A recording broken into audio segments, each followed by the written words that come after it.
And now to Seattle, a two-time convicted child sex offender takes off his shirt, ties it over a 6-year-old little girl's face, and drags her out of the park. But it doesn't end there. The little girl's father, friends, and others chase down the pervert, tackle him, and beat him bloody.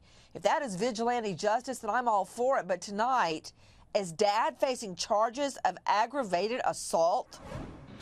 A level 3 sex offender was beaten after police say he tried to kidnap a 6-year-old girl in a neighborhood park. If it hadn't been for the efforts of her entire neighborhood.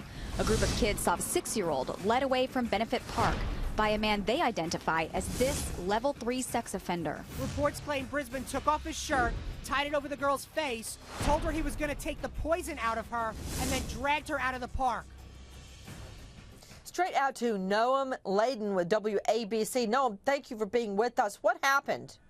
Well, this 30-year-old, this convicted sex offender, he's a level 3 sex offender. He lives walking distance to this downtown Seattle park. He walks into the park, identifies his prey, this 6-year-old girl, starts to talk her up, tries to convince her to leave the park. When she says no, he then takes off his own shirt, covers her head, and then drags her, screaming and kicking, out of the park for 3 entire blocks.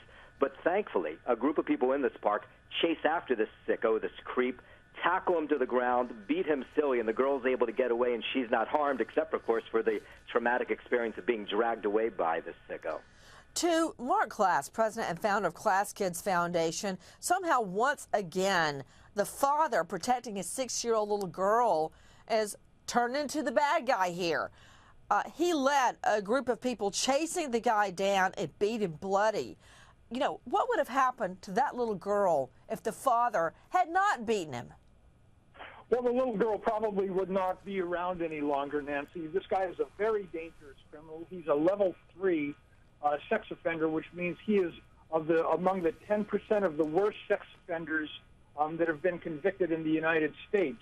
And I don't think any of this is a coincidence. I think that this story illustrates America's evolving attitude towards sex crimes against children, because everybody did the right thing. They were able to track this guy down, and when the authorities arrived, in fact, it was the 3 men beating this guy, but they said that he attacked them first.